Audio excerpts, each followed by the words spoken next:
Your alternative talk radio contact. The Planet. KGRAradio.com. With infinite complacence, people went to and fro of the earth about their little affairs, serene in the assurance of their dominion over this small, spinning fragment of solar driftwood, which by chance or design, man has inherited out of the dark mystery of time and space.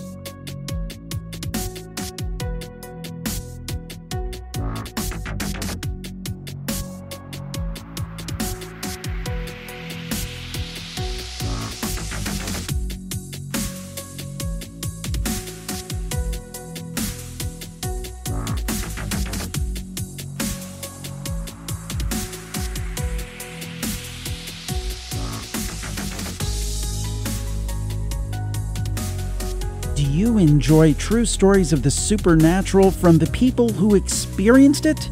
Well, then you might like my show, Jim Harold's Campfire. Hi, I'm Jim, and we've been doing this show since 2009. And we talk about ghosts, cryptid creatures, UFOs, head scratchers, you name it. And you tune in and you might hear a story like this one.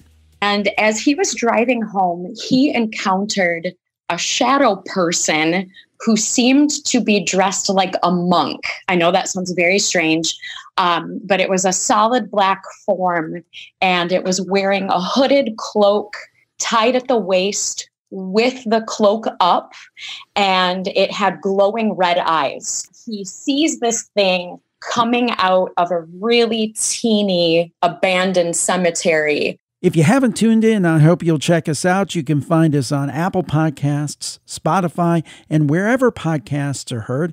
It's Jim Harold's Campfire, and you can find it at jimharold.com. Thanks so much, and stay spooky.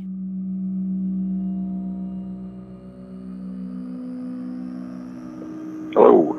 Hey, John, how you doing? Oh, pretty good. Good to hear from you, John. Good to hear from you. Yeah, thank you so much for coming back on. Oh, no problem. Good to get these stories out. How you been doing? Anything new, or since you came on the show? I mean, I know you said you hadn't had a lot going on lately, but sometimes when you talk about it, people claim that things might get kind of going again. No, but it is possible. Not that I want anything to start up, right? No, well, I've got lots if you want them. If you ever need a show, all these, memories I have. There's lots. Did you have a chance to email back and forth with at all? Not what I did. Oh, did you? Yep. I gave him the location of where that burnt cement slab would be, but also told him that chances are it wouldn't be there. Right. And, so I gave him another tip, because I saw pretty well spaceships in the water in the same spot 30 years apart at the it's a nuclear power plant close by where I used to go fishing. Yeah. So the second time I saw them, I figured they have never left. That's what it seemed like, and they're monitoring the radiation, I think. And, it's really protecting us from ourselves, I think. Lots of tie-ins with nuclear sites and those things, right? Yep. The first time I was on, we were looking at them from shore. Actually, we were fishing. I had left ahead of my uncle and brother and saw this periscope under a root, an ugly old root like something you'd see out of a Harry Potter film. And this little periscope underneath it. And it was very strange. And with a pastel pink light, faint light at the where the lens would be. And as my brother and uncle walked up behind me, this thing looked at them and back at me so fast it was, inhumanly possible. Yeah, it was really fast. And I said to them, "Did you see that thing move?" They both did. Were both watching it when it did that. And next day there was my uncle found out his Swiss watch was missing an hour's time. Uh-oh. Yep. And I heard my brother say, hey, my fishing rod was in this hand. Now it's in this hand. So they had looked at us, obviously, and put the fishing rod back in his hand, wrong hand. They do seem to slip up sometimes to where you go, that is not how I usually do things, so now it's very noticeable. They did. We didn't feel anything, but they did that, yeah. Because, and if ever... What's that, John? It's so you don't feel it. It's amazing how they do it. I guess that's a good thing, right? Yeah. Probably for the most part. Sorry? Oh, no, I was just going to say, just for a proper intro for you, in case everybody can't tell from your voice and a little bit about what we've been talking about so far. This is John back with us. He was on Into the Fray 174, titled that The Ringing of the Bells. And as I brought up in the beginning, John, I did get some correspondence, right, that I forwarded to you. People really... they identified with your story in a lot of ways. And then we've got another gentleman who, we won't really mention who he works for or anything, but somebody that wants to maybe look into the area and see if there's anything still going on or any readings that he can take. And it does apply to his position, his work that he does. So that's interesting. Yes, it really was. Yeah, and I gave him the location of this power plant and exactly where I spotted these spaceships at the spillway, about 20 feet offshore. And the second time, what I saw was just the impressions in the sand underwater in about 10 feet of water, in crystal clear water. And because of all the books I read, I knew they were way too big to be fish nests. They were about 7 or 8 feet across, and there was two side by side. And I just knew they were invisible spaceships pressed into the sand underwater, sitting there in the same spot where we saw that periscope.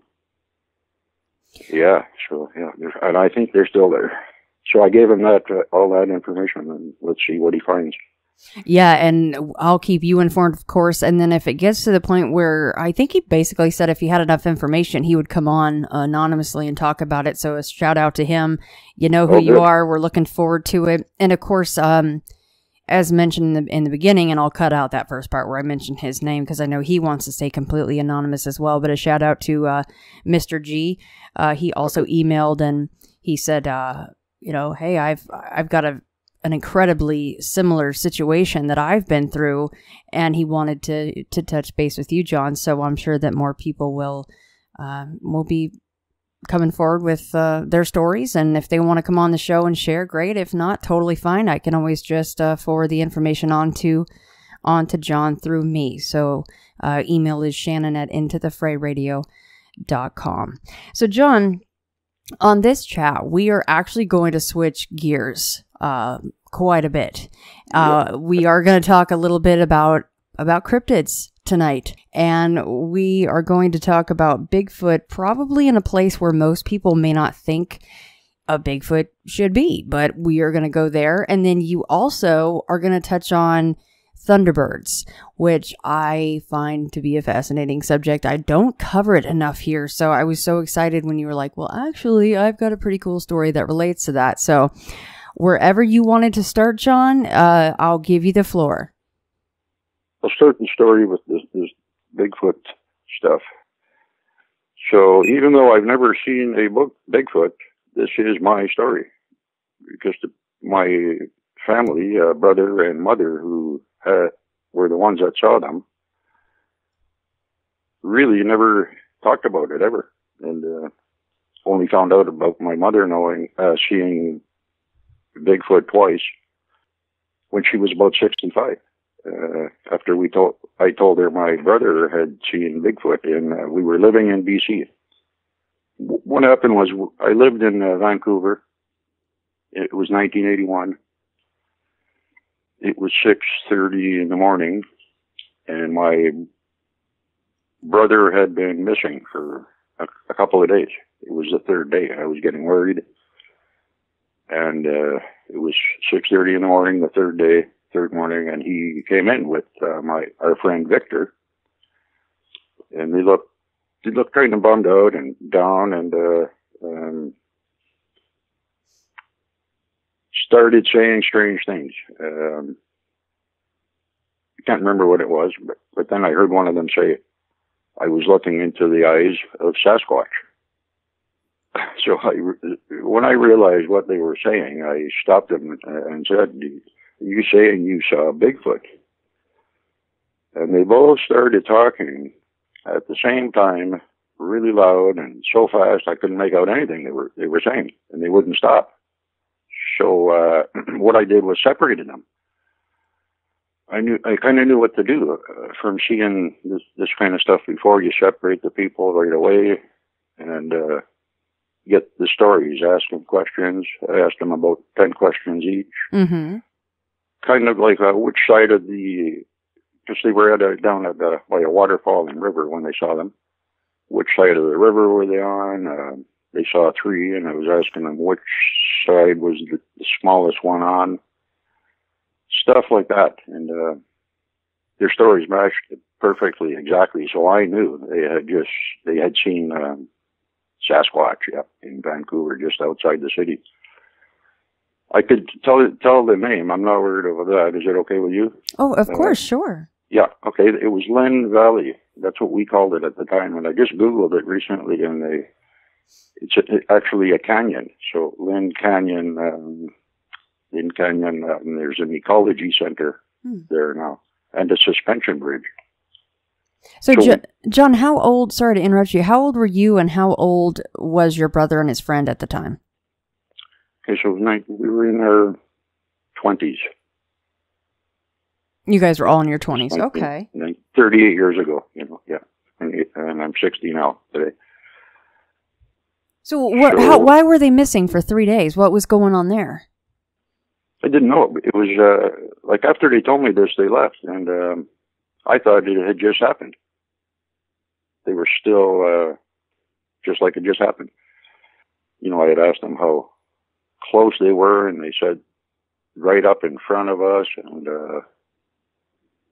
my brother said he looked in its eyes, and when he looked at Vic to see what he'd do, Vic was gone. And, he was gone. He was gone. He had run. He was gone away. They were at the bottom of a waterfall. Uh-huh. The noise, because of the noise, he didn't really hear. He didn't hear Victor leave. So, and Victor was terrified, and he just took off when he saw these things. Right to the car, back across the suspension bridge, and he was gonzo, huh? You hear that a lot, though. Sometimes one might be shocked enough to stay put, but the other one chooses the flight option and just runs. Right, yeah, yes, different reactions there. Yeah. What did your brother think about these? Did he say? I mean, was he fascinated? Did it scare him? You know what? They had talked so fast, and I asked them these questions, and it's hard to remember what I asked them. It was 38 years ago. Yeah. But I definitely knew they were telling the truth. And what happened was they got ridiculed or something, and I don't know what happened. I never found out what happened. But a couple of days later, when I saw them and asked them about it, they kind of both said, we don't want to talk about it anymore and just want to forget about it. Yeah, that's what happened. And they didn't say a word about it for years. That was smart of you to pull them aside into separate rooms. Just recently. No, I ended up working with Victor. He was originally my brother's friend, and we became friends and worked together, had a small company for years. Couple of years at least, and he wouldn't talk about it when I did ask him about it. He still wouldn't talk about it. No, he said that was weird, and just that was it. Shake his head. And same with my mother. She didn't say a word about this to us when we were growing up, or to anybody else, or it was not known till we told her. I told her that my brother had seen them, and she said, me too. And it was weird because she told my brother a different story and told me slightly different story. But I just got the truth from her. I was talking to her today, and it was only about 20 feet again away from her. Wow. And it did turn and look at her. But let me tell this story first. Okay, so he 6:30 a.m. and they looked perplexed and upset, and they all started talking at once. So after that, we were only a 10-minute drive from downtown Vancouver, and Lynn Canyon was maybe a 20-minute drive from where we were. So that's right, basically on the outskirts of the city. It's a canyon. There was only one way in. There's only one way in. It's the suspension bridge that you have to walk across. It's a walk bridge. It's a wooden thing with ropes and tied. Do you know what I mean about suspension bridges? Yeah, absolutely. Yeah, okay. It was a long one, a really long one across the canyon. And once you get down to the other side, you go down. There's a swimming hole in the summertime, and it's a good fishing hole in the waterfalls. And I believe they come through there all the time. That's their natural route. I was down there one day in the nice weather doing the swimming thing, and to ask somebody, because I would ask people if they ever heard of Bigfoot down here. And I was lucky enough to ask a guy that worked at a burger joint at the entrance of the suspension bridge, at the entrance of this valley canyon. And he said he had worked there for years, never seen anything or heard of anything, and didn't believe it because he had never seen one. But there was a house 2 miles from that burger joint down the road where an old couple lived, and every so often they would get hikers banging on the door saying, "We saw Bigfoot," and they were, and terrified about it. Yes. And that's what I got out of them. So it wasn't just my brother, other people had heard things down there about the Bigfoots. But it's not known. Like, if you tell someone in the city that, Bigfoot live in Lynn Canyon, they think you're nuts. Well, it is close to, like you said, Vancouver, but I mean, doesn't mean that it doesn't happen, right? It wouldn't be the first time. So what about the sizes of the Sasquatch? Do you remember what he says as far as what was the smallest and what was biggest, like you asked him? Yeah, and he just told me this recently, like a week or two ago. I asked him, I said, "How close were they to you?" And he said they were up on a 20-foot ledge before they had gone right down to the river. And looking down at them, and they were only about 20 feet away. And when I asked him how big they were, he said the biggest one was 9 or 10 feet tall. And one was a little smaller, and then there was one that was a young one. So it was a family of Bigfoot coming through Lynn Valley at, early morning. It was still misty. And when my brother made eye contact with it, all the hair stood up on his head, and he looked at Vic for advice, and Vic was gone. And by the time he saw Vic again, Vic was halfway across the suspension bridge. Oh, my God. Yeah, and when he got to the car, Vic had the doors locked and rushed him to get in and lock the doors again. And he laid rubber all the way out of Lynn Canyon. He was so scared.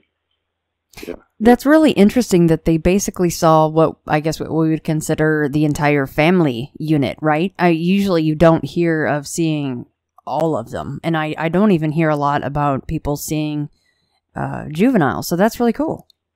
Yes. And the way it happened, I just found out also, my brother heard like someone clearing their throat over the waterfall sound.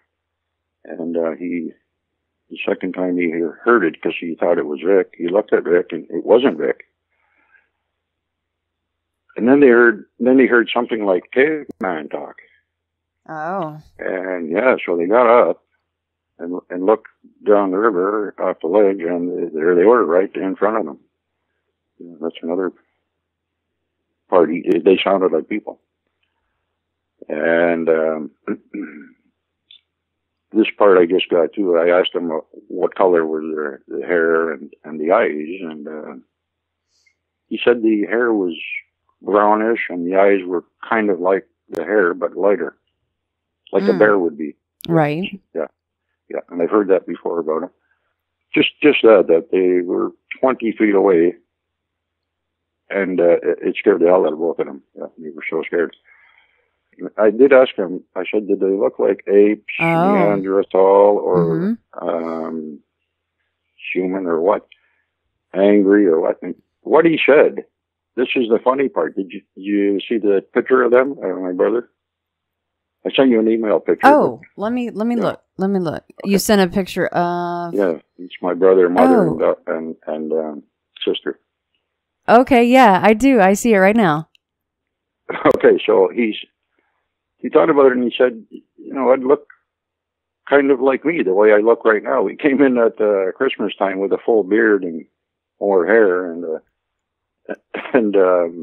he said that it looked a little bit like me. So they just they didn't mind coming in for a closer look because they're like, oh, these are just more hair covered creatures like us. Yeah, like a bearded man, but covered in hair, like the whole body. And then so today I asked my mother. I said, Tony has recently told me that it looked a little bit like him. And I said, did the one you saw look a little bit like Tony? And she laughed and said, oh my God, yes. So that's the funny part. Oh my They look gosh. like people, basically. Yeah, and they look like my brother, the picture you're looking at. Yeah. He for everybody that of course can't see it. He's got a nice full beard. You know, like the ones that people get jealous about if they can't grow a proper beard. Tony's got a proper one. Right, So does he feel lucky that he saw them? No, he didn't like it, and he wouldn't talk about it. So just after he heard the ringing of the bells, he liked that show we did so much that he told me more about the Bigfoot thing, because I told him you wanted to do a show. Well, that's cool. So, well, thanks to Tony for sharing that extra information. That's fascinating to see all three of them like that. Oh, do you know if I have a guess as to what happened? But did Tony leave the area first, or did the Bigfoot leave the area first? Like, who left first? I know Vic took off. He was gone with the wind, but what about... Well, Tony was right on his heels. Oh, okay. Tony, right on his heels, and all the hair had stood up on his head. He was, following suit with Vic, yes. Yeah, I'm sure the reality kind of clicked in. Like, he's like, am I looking at... Oh, I am looking at Sasquatch. Hey, Vic, look. Oh, Vic's gone. I can see that now. I don't blame them. Seeing three of them that close, 20 feet away that's no joke. So big, yeah. Yeah, 9 or 10 feet tall. Yeah, you would. That's what your brain would be telling you. You're looking at a monster, something that tall. Yes, he didn't look angry, just indifferent. Right. What he said. Yes. Mm-hmm. Yeah, which is also kind of scary if it's indifferent, because we're not quite sure what they eat all the time, right? Well, I heard that show that you did with that guy that wrote the book after Ringing of the Bells, and they sound dangerous. Whoa, yeah. Yeah, he's got a number of really scary ones that I'd be like, I don't ever want that to happen to me. That would traumatize me as far as going in the woods. I wanted to go down there and hang out in the morning to see if I could see them, and something to do maybe when I retire soon, and after hearing that show, I just did want to get a picture or a video also, and he claims that if you bring a camera in, they know you won't find them, right? Yeah, some people do think that. Yeah, some people do think that. Or if you take a gun in, they'll know. I don't know about all that though. Like for me, when I used to go camping or hiking, even if it's in the desert though, not that you're gonna get jumped by bears and stuff like that out here, but for the most part, you'd want to take a gun for people, and of course, if you're in the bush, cougars and bears or whatever. Right. I don't know, but there's other people that say, well, if you just go in there with a certain amount of good intentions, that they're gonna know, and then even if you have a gun, then you'll just say, well, it's not for you guys. Like, I don't know. I don't know what to make of all that. But I still think it'd be pretty cool to see one. But I totally agree that after listening to Bill And some of his stories, you're kind of going, well, that would be terrifying and horrible to have happen. Some of those stories. Yeah, definitely. John, we're going to take a quick break with a word from our sponsor. So a couple of weeks ago, I mentioned that I received my first battle box. And I'm already getting feedback from my listeners about the great items they've got in theirs. Battle Box is a monthly subscription box full of quality gear for adventure seekers, survivalists, and outdoor enthusiasts. Who wouldn't want to be introduced to new and innovative gear each time a new battle box arrives? The items for your box are handpicked by professionals and experts in outdoor survival and adventuring. They've shipped over 500,000 boxes, and they won Best Men's Subscription Box 2017.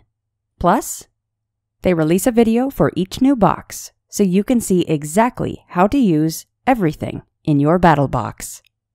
Go to trybattlebox.com/fray and pick the box you want. They start at just $25 a month. In fact, right now, my listeners get a free tactical knife when you sign up for your first battle box at trybattlebox.com/fray. That's trybattlebox.com/fray. So my mother now, she was only 12 first time she saw it. It was the big house that she lived in with her aunt. And they were up about, I would say it wasn't a full second story, but a story and a half. And she was on the patio looking down into the courtyard. And it was right in the middle of the courtyard, is what she said, which is only about, again, 25 feet away. Like my brother, these were both up close. And where did this first incident for your mother happen? This was in Greece, closer to Sparta, Greece, than it was the mainland, Athens. Yeah. Very cool. Southern Greece, yes. At the bottom of a mountain she lived at, and which had lots of caves in it up there. That's a beautiful place, right? Have you ever been out there? Oh, awesome. Yes, I had a lot of greenery in that part, in the southern part, yes. And the bottom of the mountain, lots of water, and it was a perfect spot for Bigfoot, really. And so it was, I asked her what time. The next time she saw it, she was about 16 years old, so about 4 years difference. And it was both, she called it a big hairy man to me.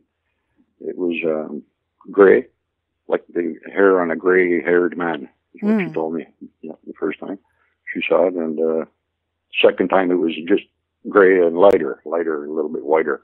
Same thing. But the second time first time it just walked out of the courtyard, didn't even look back. But the second time she saw it was facing her. And she said it looked angry and sad. But when it looked up at her, it became mellow and its eyes softened. Yet she was so scared after it happened, she would not go downstairs. It was 4 o'clock in the morning. Both times she said, and going to the outhouse, she would have to walk down the stairs, and she was so terrified after that she just wouldn't go down without her auntie around. And then when she was older the second time, her auntie had to go to the hospital for surgery or something, and she kept all the doors locked while she was there alone. And when people came to check on her and they would ask her why she locked the door, she never told them the truth. Even back then, she said that in case someone broke in, she said she would tell them. Yeah, that's how she was about it. I asked her what she would call it in Greek, this thing. And she said, Thirio, which translates to giant beast. So yeah, this was a monstrous thing she saw when she was young. What was that word that you used, John? The Greek word for it? It's a Greek word. Thereeo. Thirio, which translates to giant beast. Did she talk to her aunt about this? Did the aunt even know? her aunt thought she was crazy. She told her it was probably an old dog, and that was that. So she wouldn't tell anybody, because if her aunt wouldn't believe her, who would? Nobody. Right. So yeah, that was it for that. It had dark eyes, she said. No smell. And yeah, that was about it. And they weren't very long sightings, but they were both up close, you know. No, like I have to believe my brother, and you know, and I matched his story with Victor's and my mother. Yeah, they both saw it. For some reason, it's multiples in my family.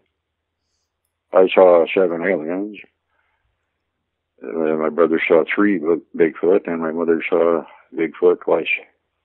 You know, people are lucky to see anything once, but in my family, it's an overload. Yeah, not with you guys. That will not be the case. So, I'll ask the same question then, and it's so cool that you did this, John. I really appreciate it. Is that you went and talked to them about these encounters? I appreciate that so much. So I'll ask the same question that I did about Tony's encounters.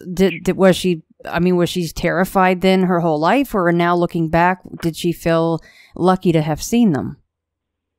No, she really wants nothing to do with it, and we were lucky to hear it. We were lucky to hear anything she said about it. Yeah, sounds like it. And you know, when I was there, it was about 5 years ago now in that village, and I talked to someone I had known when I lived there for a year in 1981. I was there. And Chris, this person Chris, I thought was one of the greatest people in the town. And he ended up living right next door to that house. So he was there when I was there 6 years ago, and I asked him, with my mother in the kitchen, I said, by the way, my mom said she saw a big, hairy man, because I don't think he would know what Bigfoot or Sasquatch is, walk out of the courtyard twice when she was a little girl. Have you ever heard anything about it? He had no idea about anything about it. So it's very secretive, and you know, and he was the type. It was a village where everybody knew everybody, and they would have word would have went around if somebody saw something like that, or maybe they all kept their mouth shut. We don't know. But he had no idea. So yeah, we don't know. He was in his 60s too at that time. Oh yeah. Yeah, so he would have known. Yeah. Well, unless he just didn't want to talk about it, though, right? No, he had no idea. He thought I was nuts. Really wow. I was so glad my mother was there, and she almost wouldn't say, but kind of said that she did save my reputation with her, I think. Yeah. Yeah. She didn't want to say anything. So about Greece, I mean, after hearing this story and everything, I mean, do you know much about Greece as far as, you know, access to fresh water and food and cover that these things would need? Yes, it was the bottom of the mountain in a part where there was a lot of water. So it had water, and you know what I think it was doing in the courtyard was stealing the chicken eggs. Oh, interesting. Yeah. Mm-hmm. Yeah, because her auntie couldn't see very well. And she ended up being blind, like 6 years ago, she was blind. So they picked on her, I think, because of that, and came in and got the chicken eggs and probably ate a few chickens whole, too. But, yeah, we don't know. That's another thing we hear a lot with Bigfoot is them coming in when there's livestock or eggs or something like that. You know, rabbits to grab out of a hutch or something. Yeah. You know, I just asked my mother that, was there anything missing, like chicken eggs, and she said no. So they had animals in there, like her auntie had donkeys that she did all her work with, you know, piled all the hay on there and brought it back and other stuff, corn, and you know, who knows what was going on there. Yeah. But really no problems with the animals there? No, nothing missing, nothing. No. So who knows what they were doing there, but yeah, they like to hang out there. Like I said, I believe chicken eggs, and you know, maybe they wouldn't know. They might just think, oh, they didn't lay a lot of eggs that day. Right, exactly. If they took them before they actually were able to take them or count them, then yeah, that's interesting too. Maybe they're just like, well, we know that the chickens make the eggs, so we don't want to kill the chickens. We'll just take the eggs. Right, smart Bigfoot, yes. Yeah, I mean, if they're supposed to be intelligent. Protein there, yeah. Yeah, absolutely. she was up close to the mountain, one of the 2 or 3 closest houses to the mountain, so I didn't have to go far into the village. Yeah. That's what I think. Spartan Bigfoot, huh? I mean, that's pretty cool. In Greece, right. That is really cool. All I think of for Greece is the beautiful, like you said, like sheer cliffs, mountains, and then ocean views with nothing but the white stucco houses with all the blue accents. It's so beautiful there.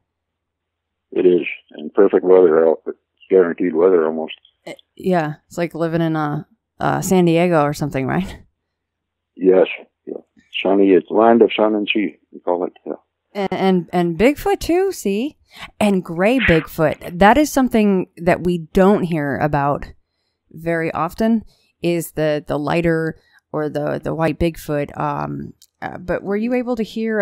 It's Corey's episode. I will not remember the number. You know how I am. But it was Bigfoot of the Great White North, and he saw a lighter colored Bigfoot on one occasion. So that was very interesting. Yes, I've heard about them before too. Yeah, they call them Yeti too. Also in Europe, more than anything else. Yeah. Thirio. What is that? The word that you use? Thirio. Thirio. Yeah, you pronounce the R with the European sound. The Thirio. Okay, it's just a different inflection there. That's cool. Yeah, giant beast. Well, yeah. Is there any other anything else that your mom said about these? I can totally understand that she's like, I'm kind of done with the Bigfoot, but I'll tell you the story, which again, I appreciate very much that Tony and your mother shared all that with you and that you dug that all out for me. Thank you. No problem. I think the most interesting, that one part I forgot was the, what scared her and came to mind right away when she thinks about it is the sound it made when it walked. It was so big, it made a thud like a very, loud, like an elephant would have made. She said, and that scared her more than anything, because when I looked up at her, it didn't. I remember when I told you it looked angry and sad when she first saw it, and then mellowed right out when I looked up at her, and its eyes softened. It didn't make her like it anymore, but no. Also the sound of the feet, and was the worst part from what I got from her.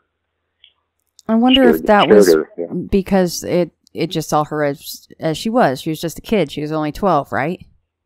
So I just wonder if it's just a kid, so don't really need to intimidate the kid any more than just being myself, probably. Thumping around like that, yeah. Just like people. Didn't want to look angry at it. Yeah. I guess. He's just there shopping for his chicken eggs. Yes. I was lucky to get this stuff. Yeah, I smell. Really appreciate that. And not in any of them. Yeah. No. Okay. It didn't smell anything. And he said it could have been the wind from the waterfall blowing it downwind from where my brother and Vic were. But in my mother's case, it was right below her in the courtyard, so she would have smelled it. So they don't have a lot of smell, maybe, in Europe. The Yeti. Yeah, they don't smell as bad as the poor Bigfoot in Florida that are just constantly sweating because it's so humid there, you know? Yes. Those poor things could use a spa day every once in a while. That's probably true. Yeah. Yeah, again, thank you so much for collecting all that information from your family. That is so cool. And it was cool that they listened to your first episode and they liked it, huh? Yes. They loved it, yeah. Your mom heard it? Oh, no, I haven't played it, sorry, for my mom, but my brother really liked it. Do you think that your mom might have a hard time? I played her a little bit, and I told her I'm going to play her the rest. Okay. When we're together in Greece this summer. Yes, you're going there this summer. Cool. Yeah. I mean, do you think we go every year? I get there before her, and she ends up meeting me there. Yeah. I mean, do you think she's going to have a hard time hearing you talk about all that stuff? No, I'm going to try and, because it's so long and it happens near the end where I say it, I think, more. Yeah. And so I'm going to try and skip it or something like that. Yeah, there might be a couple tough parts that you covered that might be hard for a mom to hear. Right, and she's 80, so I think after even half an hour she might have heard enough about aliens because she's heard so much from me already. But yeah, and if it happens, well, I'm just telling the truth. And yeah. The truth will set you free. No, and I'm so happy that you're happy that you came on. Like I said, I've gotten so much correspondence over your first episode, so I'm so happy that you've decided to come back on with me and that you did all this digging for me, John. Thank you.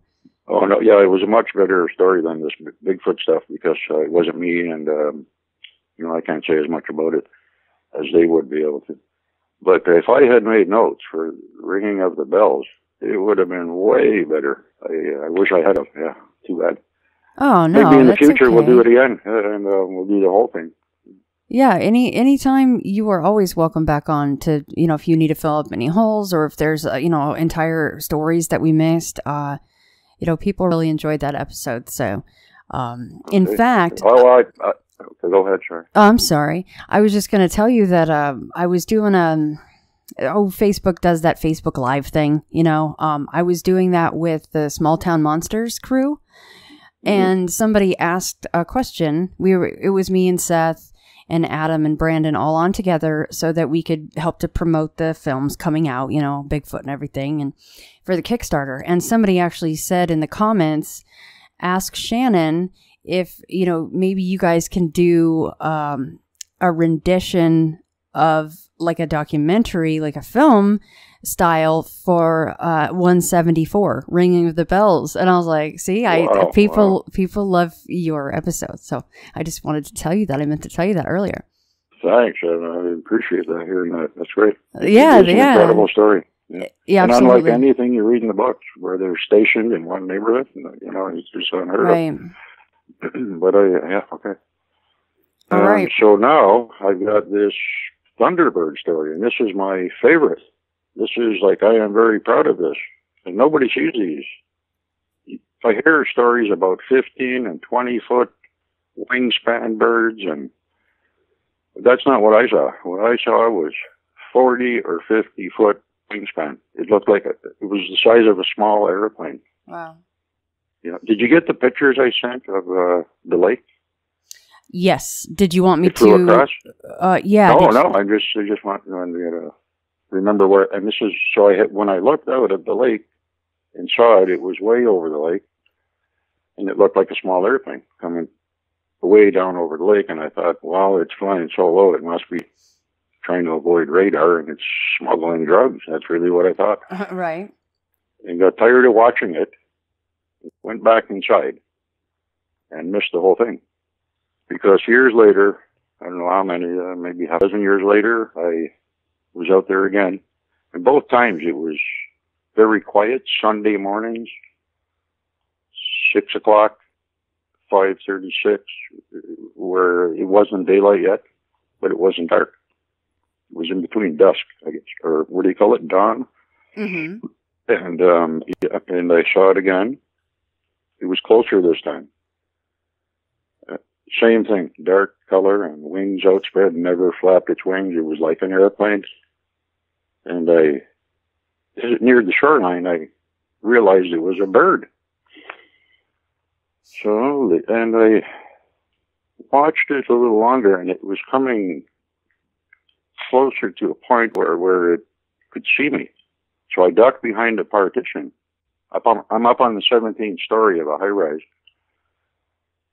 And it was at my eye level. So when I ducked behind the partition, I thought, if it sees me, it might veer behind the building and I won't see it. Because it was in a straight line coming right to me from across the lake. From about 20 miles.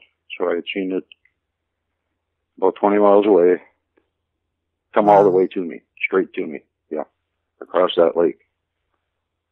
And so when I hid behind the partition, it was a really good move.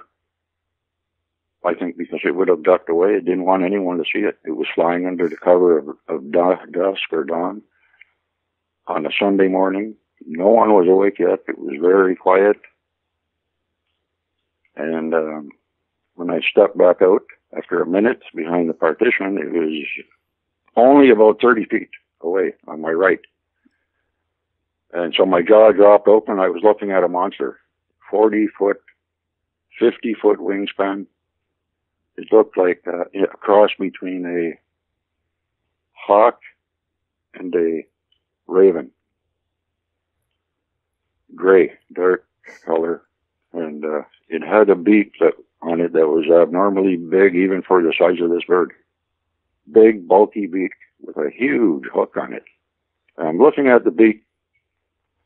Right in front of me, about 150 feet away, is what impressed me the most was the beak. And I'm saying in my mind, that beak is over 2 feet long. Oh, man. Yeah, that's what I was saying. And then I got really scared because I realized this thing could swoop in, catch me, and eat me. It was well big enough. It was the size of a cow, I think, the body. And oh my God. So I looked behind me to make sure the sliding glass door was open and I could dive in. Yeah. Yeah, that's how that spooked me. So it didn't like me looking at it. It veered to the left and disappeared behind the building. You know, and I think it was going north. It was going north, and I believe it was going right to the Antarctic. You would probably feed on caribou, the size of this beak. Oh my God! At least it didn't feed on you with a 2 foot long hook bill like that. Oh my gosh! Yes, yeah. It was incredible. Like what I saw is something nobody sees. One fellow, and I heard it on Art Bell. He was a native elder. Described exactly what I saw, and he said he knew where they lived. He was there where they lived. He said he was looking up at them, and they were perched on cliffs. Oh, God. Yeah, and he knew where they lived, and he said the wingspan was 40 or 50 feet long. Exactly what I said, what I saw. He described the same thing, raven, hawk-like. Exactly what I saw. Also, he said, this is the clincher, and I tried to get a rerun of it, but no, it's not anywhere on the Art Bell reruns.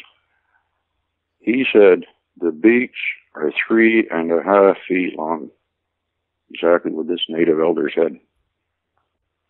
So you can imagine the size of the bird. Yeah, and what it, like you said, like what it eats, it's going north and catching caribou with a chompers That's like what that. I believe. My God. Yeah, like what else would there, yeah.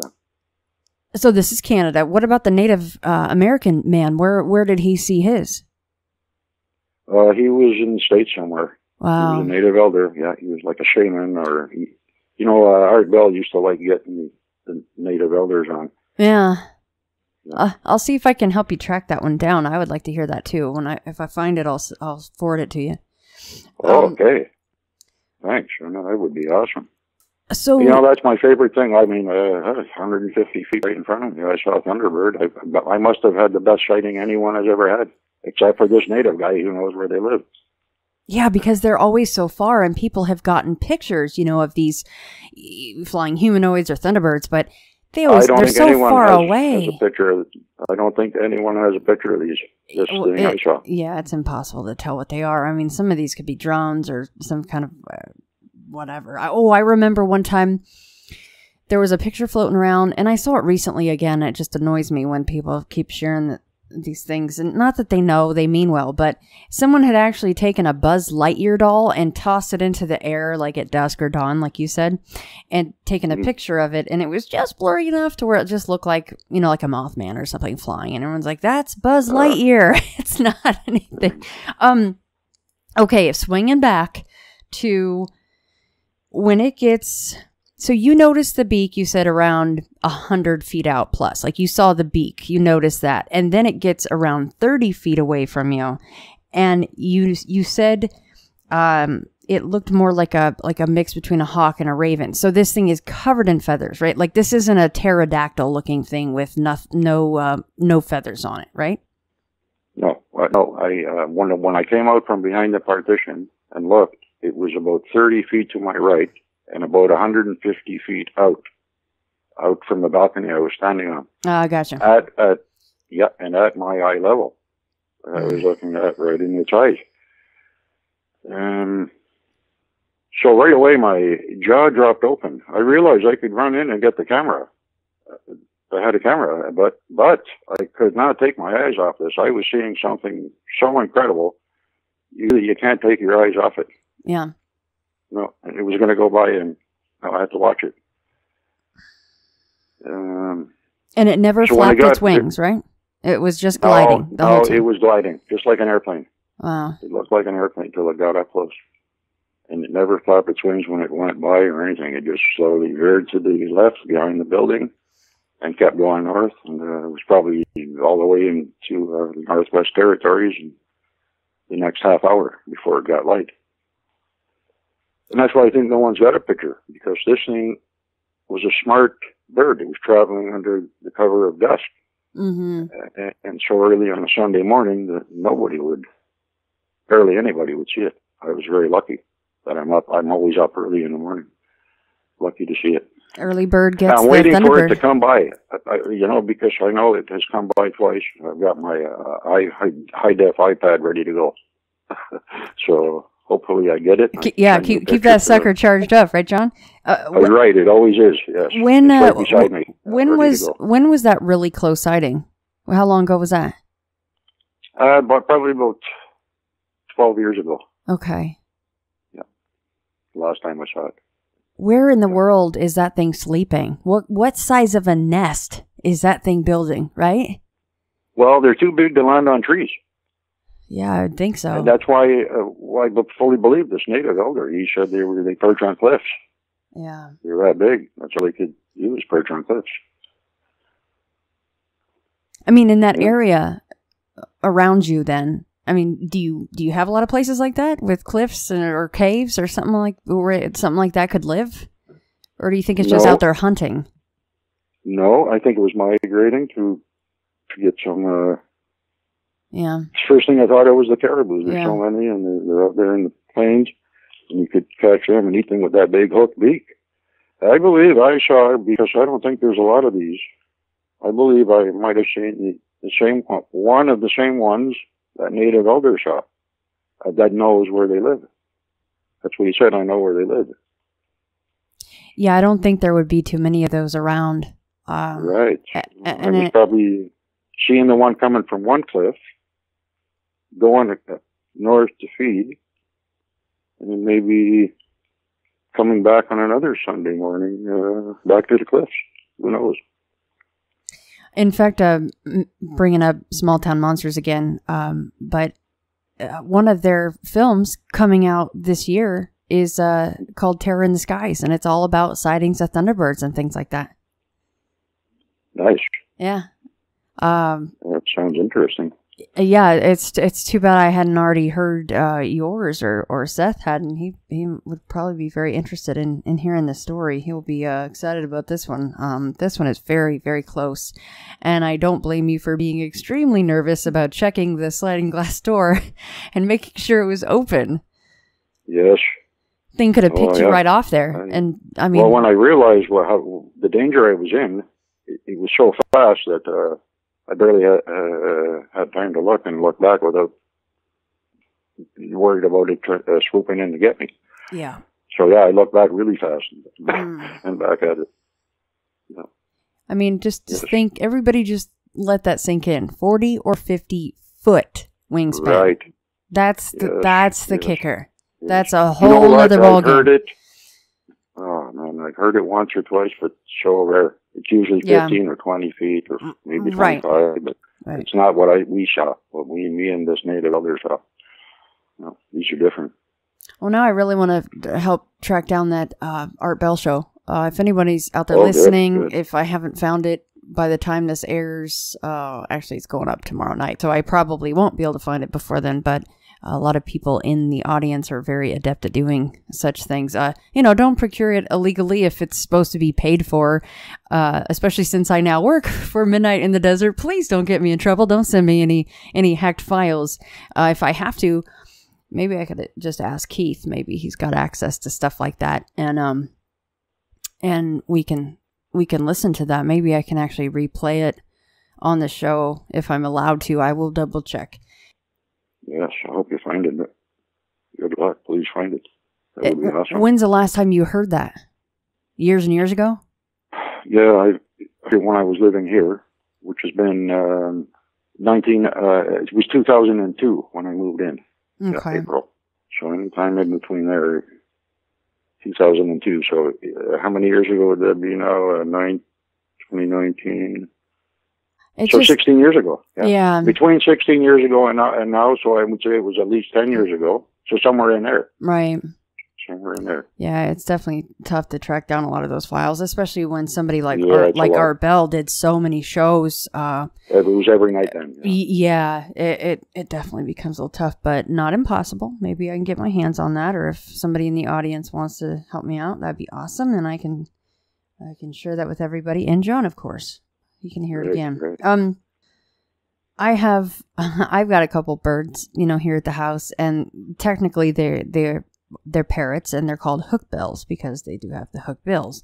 And I, of course, have been bitten, not too hard by the birds, but my conure can be a little bit bitey sometimes.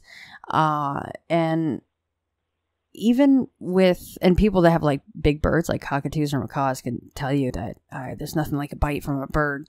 It can break fingers if you have a big enough bird, just cracking bones. So I had an African gray. Yes. Oh, you did? Yes, for 9 years. Yeah, I give it to a girlfriend. She's got it now. She still has it. Incredible birds. My next bird, I would love to have an African gray. Oh man, this thing. I used to come in when I first got it. I rescued it. It was actually my cousin's, and it had lost so much weight and picked all its feathers off, and I nursed it back to where it had feathers, and it was. The first 2 weeks I had it, I would come in and put my arm in the cage in front of it and say, "Do you want to come out?" And see if he would step on my arm. Well, he would never do it. He didn't do it for, 3 weeks. But 2 weeks later, after I said it every day for 2 weeks, he said it, all 7 words, "Do you want to come out?" Right back to me. It was awesome. Yeah. That's cool. They're the only birds with the actual vocal cords, right? I think so. In 7 words, it was awesome. Another time, I was standing at the sliding glass door. It was a nice spring day, looking outside with him on my shoulder, and he said, "Do you want to go out?" Yeah, like they are intelligent. They're so smart. I couldn't believe he said it. Then I realized he was asking me if I wanted to go outside. Oh, yeah, he meant it, so right? He means, really outside, out. Yeah. So I stepped outside and walked around a bit and stepped back in. Yeah, amazing birds. Maybe the Thunderbird took a look at you, John, and goes, "Oh, he's a bird person. I don't need to snatch him off of his balcony." Right. I hope so. Yeah, let's hope so. I think that it's really cool that after this long, it was such a stunning sighting that you still think about, okay, where's my iPad, where's my phone or whatever, so that I can take a picture or video for the next time it comes. And like you said, this was 12 years ago and you're still waiting for it to come back. You're hoping it does. Yeah, I don't always remember, but I do on nice Sunday mornings, and it was June or July. It was the month started with J. I remember that, and I think it was mid-June if I remember right. Yeah, so I'm always waiting for it at that time. Ready to take a picture this time or a video. I've seen a lot of things, and the aliens and ghosts. I've seen ghosts 3 times. Ghosts in my life. I've seen amazing things, but this impressed me more than anything. It was just that incredible. Yeah, seeing up close was just wow. Nothing impressed me as much as this Thunderbird did. Yeah. I could understand that. I think it would be very humbling to see something that incredibly huge. Yes, it was. That was it. It was the awesomeness of the size. Well, I feel lucky that you were able to get all that information from your brother and from your mom. And thanks for sharing that Thunderbird story. That was cool. I wasn't expecting that. I wasn't expecting it to be that big. No, and I've told the story so many times to my brother, and he never really grasped the size, and he would say maybe it's just recently. He said, "Well, what about condor?" I think they're only 14 feet wingspan, and so I finally convinced him that what I was looking at was a monster, not a bird. By saying that, I think it clicked with him. Yeah. How impressive, because he has heard the story so many times. At least 10 times I've told it to him, start to finish, like I just told you. Would he ever want to see something like that? Is he jealous that you saw it, or is he like, I'm good on that? I saw the Bigfoot. He was abducted with me twice and everything. He has trouble believing paranormal. Yeah, I can understand that. Even though he saw Bigfoot, he just still does. It's funny with people. You guys have been believers. through a lot. Your whole family has seen a lot of things. Yeah, sister never saw anything. Father either, really. No. Just what he saw in the barn with me. They're just like me. They're just sensitive as a rock. Some of us are just real lucky like that, I guess. Well, you never know. Keep looking up, into the skies. Oh, that would be amazing to see that. There's lots of them. I see them all the time. I see spaceships up here all the time. The Thunderbird, oh yeah, I hope I see that again. Yes, that would be cool. Even if you don't get the video, or the picture, don't beat yourself up too much about that, because by God, I don't think I would be thinking of taking a video or a picture if I was looking at something like that either. No, but if I see it coming across the lake, I have lots of time to get it. Sure. Oh, did you get the video of the UFO that I just sent? I think it was today or yesterday. Did you? Let me see. Yeah, it's called Scarborough UFO. It's on YouTube. Okay. And it's the same one I took, same date. There's about 4 or 5 of them. If you Google Scarborough UFO. It's the same day, but from someone else that spotted the same thing. Interesting. And all 4 videos are from the same building I'm in. Different people. And one is so close, you won't believe it. It's so bright, and it's like right. It must have been a much better zoom on the camera they used, because it's incredible. What I say in the email is, this is the 4th one, that's one. Yeah, I just emailed it to you. Okay, cool. Thanks so much, John. Did you get it? Did you get it? Sorry, Shannon, did you get it? No, because that's I'll email it again. Yeah, just email it again just in case. Sometimes things get a little buried in here in my inbox. I apologize. Okay. Would you be okay if, again, no pressure, would you be okay if I shared the picture that you sent me for the Thunderbird sighting? Problem. Yeah. Cool. All those pictures I sent you, yeah. Okay, fantastic. So that way everybody go to intothefrayradio.com, go underneath this episode. Obviously, I don't know the title of it right now because we're just now recording it, but that way it'll be in the show notes. The photos that John sent along, was kind enough to do so. Thank you so much. You're very welcome. I will be in touch very soon. I will actually tonight, I'm going to try to do a little digging and see if I can find that native shaman talking about the Thunderbird with art. That sounds like would be actually pretty cool to find out if I could actually cut that into this very episode before tomorrow night, but I don't know if I can. I'm going to try and see if I can get permission for that if I need to. But, gosh, John, thank you so much for coming on. You said you've got more stories, so I want you back on again. Yes, really good ghost stories that I've seen personally. I've got 3. So that would be another show, I think. That's perfect. I love it. No, that's great. And we'll be in touch. I'm looking forward to hearing from, we'll call him Mr. Z, in relation to your first episode, Ringing of the Bells, and that particular location and what was going on there. But awesome stuff, John. Should be located and anything, yes. Yeah, you never know, right? Even if there's some interesting readings from the area still, that would be something. Right. Thanks for sending me that email, Shannon. Absolutely, yeah. And anybody out there that wants to get in touch with John, just email me. I forward him anything that I get. So, yeah, absolutely. Well, John, thank you so much. And will you please tell Tony and your mother, thank you so much for sharing all that information. They will. I will, and they'll probably hear you saying it, yes. Yeah, good. Yes. Thank you to you both. A huge thank you. I know it's not easy to talk about that stuff sometimes. So thank you. And again, John, always welcome to come on the show. And now we need to do the ghost show. Okay. All right. It was great. Yes, it was great, Shannon. Thanks. Thank you, John. I appreciate your time. I really do. Oh, no problem at all. I love doing it. Awesome. I'm glad to hear that. Okay, we'll be in touch. I'll let you know about that Art Bell clip, and yeah, we'll be talking soon. Okay, thanks, Shannon. You bet, John. Have a good night. Okay, and you. Thanks. Thanks. Bye-bye. So long. Well, I'm so-and-so. I was given this name by my parents. I've been to such and such a college. I've done these things in my profession. I produce a little biography. Buddha says, forget it. That's not true. That's some story. That's all gone. That's all past. I want to see the real you are now. Well, nobody knows who that is. Because we don't know ourselves except through listening to our echoes and consulting our memories. But then there's a real you, and that again leads us back to this question. Who are you? That is the real you. We shall see how they play with this exam by the koans to get you to come out of your shell and find out who you really are.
idea in his poem, The Four Quartets, where he says, when you settle down in the train to read your newspaper and so on, you are not the same person who a little while ago left the platform.